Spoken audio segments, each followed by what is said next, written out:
Also, when it hit the street, as the jet fuel went down, it took out every single car that was on both sides of the street on fire. So if you saw the scene, I know some of you had some images from earlier, you could see that every single car was burning down both sides of the street. Horrible fiery crash in a military housing development leads to mass evacuations. Let's find out what is known about the Citation crash in San Diego on this episode of Taking Off.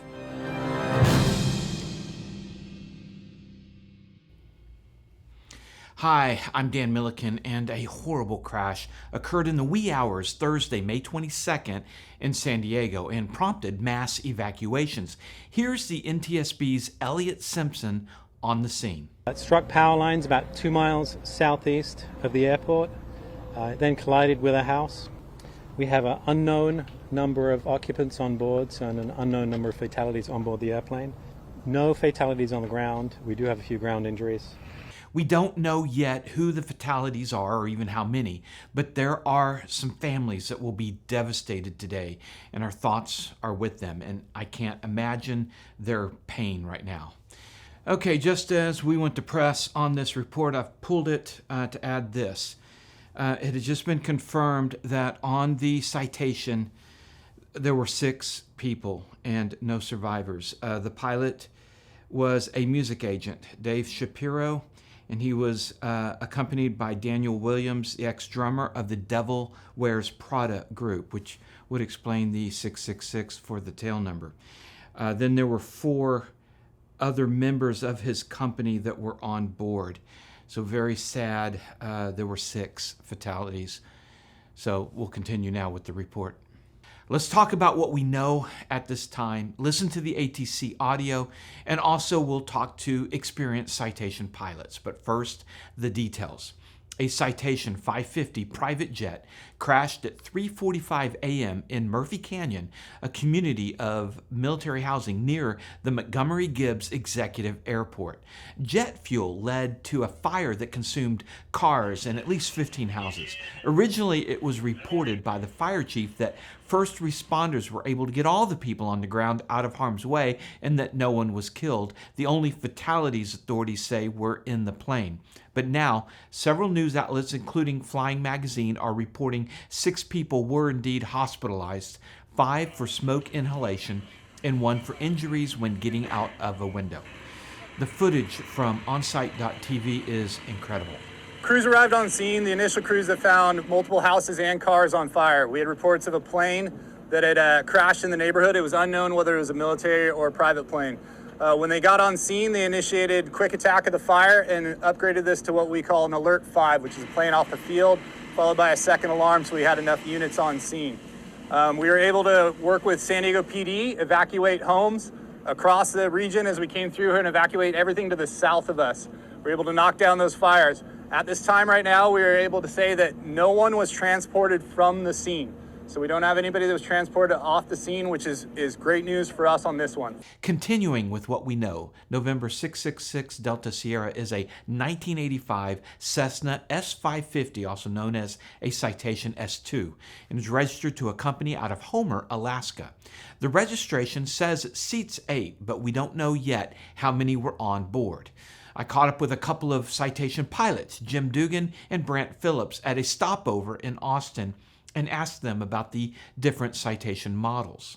A 550 covers various models, but the S2 is a specific model of the 5 different models. They're all very similar, very, very similar. The only difference is in the engine rating, maximum ceiling, etc. Tell me about the avionics you think on this plane. I believe this is a 1985 version, so it certainly it has analog originally in that autopilot and scene gauges most likely. Now some of those are going to be updated. The version that we're flying now, which is a little later 90s model, has 750s that have been integrated and some Honeywell avionics with analog autopilot. So there's certainly going to be most likely autopilot original along with updated GPS type navigation and analog items. But it seems like on the platform that we are flying, it doesn't all communicate friendly, friendly per se. So in a situation where you've got low visibility, you're at low levels on approach speed, there could be difficulties that arise from either complications of the avionics not being that friendly, or it could be environmental or a combination thereof. So, We just don't know what avionics they had on there. that's right. Yeah, no idea what they have. Odds are that certainly probably some level of older avionics on that, but we just don't know. The Citation originally departed Teterboro the night before with a fuel stop at Colonel James Jabara Airport, Wichita, Kansas. Then they departed Wichita at 2:36 a.m. Central. It flew at an altitude of 40,000 feet, and the path looks pretty routine. Looking at the flight history of the jet, it's flown pretty regularly and has been all over the East Coast, Mid-America, and several flights in and out of Montgomery Gibbs. On Thursday morning, it was on approach to runway 28 right in foggy weather. The weather reporting at the field, the ASOS, was not working at the time of the accident. Nearby airports, one northwest 5 miles away, it was reporting a half-mile visibility, vertical visibility 200 feet, so they could see up 200 feet. Another one in the opposite direction, east-northeast, 8 miles, had the same half-mile visibility with fog and overcast at 200 feet. Both stations reporting calm winds, which is common for fog. There's nothing pushing the fog out. For those non-pilots, let me quickly explain instrument flight rules, IFR, in a general sense. When you train to become a pilot, your first license or certificate is the private pilot certificate. Many, like myself, will then go on to get an instrument rating, which allows me to fly IFR, to fly by instruments and not just visually. And anything flying over 18,000 feet, by the way, has to be instrument flight rules on an instrument flight plan. And when flying IFR, ATC will direct you. And when coming into your destination, there will be approach plates, charts that direct the pilot as to the rules for that particular approach, what altitude you need to be at, the path, all that kind of stuff. And if you end up with anything that becomes unstable in the final approach, prudence would dictate that you go missed, that you go around and either try again or go to another airport that has better visibility. Jim, looking at the ADSB log, 5 minutes out, all of a sudden they had been in a very stable 1,200 foot a minute descent. Mm-hmm. And then at 5 minutes out, suddenly that descent goes to 3,200 and 3,000 on a couple of the ADSB points. Is that significant? It could be. That would be an anomaly for certain. 3,200 feet is quite a healthy descent rate for a Citation that's coming into the approach phase. So that what would be a normal stable descent rate for the Citation on approach? On outside the final approach phase on in, no more than 1,000, certainly. And getting into the approach phase, I'd still say no more than 2,000. And we'll go over the approach plate that he was on shortly. But one thing I want to mention, according to the press conference with the fire chief, the police chief, and the military base commander, there are clipped power lines in the approach path, and the debris field starts there, with the NTSB now confirming that the plane had hit those power lines and part of the jet was located under the lines and a wing on the road just beyond the lines. So we found fragments of the airplane that are not yet to be identified underneath the initial power lines, and then we do have a wing on the road just on the other side here, and the remainder of the wreckage appears to be on the street just behind you. And as we go over the last few miles of the Citation's flight, know that there are pretty high standards for an approach to be approved by the FAA for obstacles in that approach path. I don't know the elevation of those power lines, but they can't be that high. But certainly investigators will be looking at that path and what brought the jet that low to come in collision with the power lines. The Citation came down spilling fiery jet fuel down the street. First responders were there quickly. San Diego Fire quickly coordinated a response for a plane down incident, and our units responded and started to investigate. Upon arrival, they found multiple vehicles on fire, and multiple homes on fire. I asked Jim about the fuel, and why there was so much left at the destination. Normal planning for citation, a prudent reserve, for me at least, is going to be somewhere between 1,300 and 1,600 pounds, which is going to put it in the ballpark of 1,500, about 250 gallons on board. Okay, so that's a lot, yeah. It is a bunch, yeah. We don't know as of this time how many people were on board the Citation, but the fire chief did confirm there were multiple fatalities. Yes, there are more than one fatality that we've found so far, but we're waiting to get the registered numbers that were on the plane itself. All right, let's listen to the radio communications. On the ATC recording, the pilot checks in descending from 18,000 feet. Everything sounds very normal.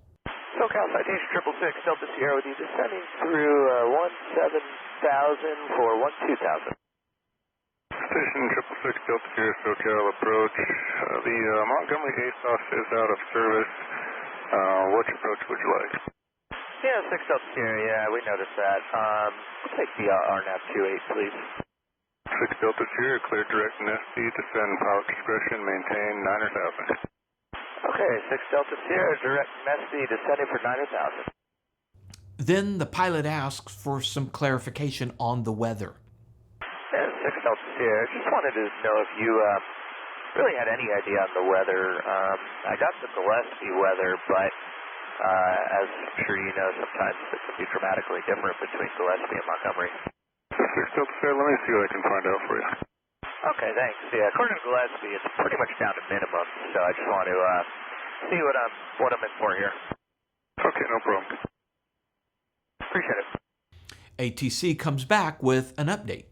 At number 6 Delta Sierra, I've got the Miramar automated weather for 0955 Zulu with wind calm, visibility 1/2, and indefinite ceiling 200. 6 Delta Sierra, all right. Doesn't sound great, but we'll give it a go. 6 Delta Sierra, Roger, descend and maintain 5,500. All right, descending for 5,500, 6 Delta Sierra. The pilot did consider heading to an alternate airport. 6 Delta Sierra, just in case we have to go miss. How's Brown looking? Is that pretty similar? Let me take a look. Thanks. 6 Delta Sierra, affirmative, a little bit better, but not much. You're showing, standby. Okay. Okay, they're showing 1031 Zulu weather, wind calm, visibility 2 1/2, mist, ceiling 300, broken, correction, 300 overcast. Okay, 6 Delta Sierra, a little better, but higher minimum, so probably not a great option either. So I'll come back to you with an alternate just in case. 6 Delta Sierra, Roger. I'm not sure what the pilot means. He checks Brown's weather, finds that it's a higher visibility, and it's 100 feet higher in the ceiling. And he then says that they have higher minimums at Brown, but the only plate, the only approach RNAV into Brown actually has 100 feet higher than it does at Montgomery. So I'm not sure what he was seeing at that point. And then he decides to continue. 6 Delta Sierra, SoCal, you can make descent okay from there? You want me to turn you out to the south? 6 Delta Sierra, no, I think we'll be all right. 6 Delta Sierra, Roger, 5 miles from Nesty, cross at or above 3,800, cleared on runway 2, red approach. All right, at or above 3,800 for cleared RNAV 28, right approach, Montgomery. And here is a clue as to that rate of descent being a little high. The controller, presumably, sees that the citation is high, so he asks the pilot if he needs him to turn him out to the south in order to descend. But the pilot responds that he can make that work without having to turn out to the south. Montgomery traffic citation 666 Delta Sierra, 3 miles final 28. Let's look at the approach plate for the RNAV 28 right into Montgomery. The controller cleared him to the Penny fix, which is the final approach fix. At Penny, the plate calls for the altitude to be 2,500 feet. At the next fix, Palos, altitude no lower than 1,380, with a standard 3-degree glide slope. If we overlay the plate with the ADSB, we see that Penny is 6.3 nautical miles out from the end of runway 28 right. Palos is 2.9 nautical miles out. And as you can see, he was right on target with the altitude at the Palos fix at 1,400 feet. You can see on the plate there is a tower identified at 554 feet. ADSB shows he continued past that tower 400 feet above it, and the last data point showing 500 feet. And we talked about the clipped power lines. One thing that investigators will be looking at is whether this was single pilot flight versus a two pilot flight. At this point, we don't know, but here's Jim on what it takes to have a flight be operated single pilot in the citation. Another key point that they'll be looking at will be the avionics. Well, the single pilot is an additional check ride once you've gone through training. After you've received the type rating itself, you have to go through more training and an additional check ride as a single pilot. And then you receive a card or a letter, an authorization to fly various models that you are rated in as a single pilot with autopilot in lieu of co-pilot. So it's very specific. You have to have had the type rating and the differences training in whatever model you're going to fly, and then you're qualified to fly single pilot by yourself. From my understanding, it's almost totally how the cockpit is laid out. If it is laid out where everything is within reach of the pilot in the left seat, then they can apply for a single pilot status. Moreover, what actually drives the single pilot capability is almost always insurance. An airplane can be single pilot capable, but insurance may not allow the owner or the pilot, if he's the owner, to fly it single pilot. And that's our breaking news report out of San Diego. The NTSB is on scene. They say a prelim report will be out in a few weeks, and it might be a year or a little bit more before the final report. As we know more, we'll share it. Thanks to Jim and Brant, and also want to thank a couple of people who have fed me really good information, like Adam, who has a YouTube channel called Aviation Accidents NTSB Case Reviews. Be sure to check that channel out. Also, Cam Miller, she's always giving me links to all the different reports. Thanks, Cam. I really appreciate you guys keeping me in the know. And finally, I forget that some of you might not know about Flying Eyes glasses at flyingeyesoptics.com. These glasses and sunglasses are designed to be the most comfortable glasses under helmets and headsets. We were customers long before they became sponsors.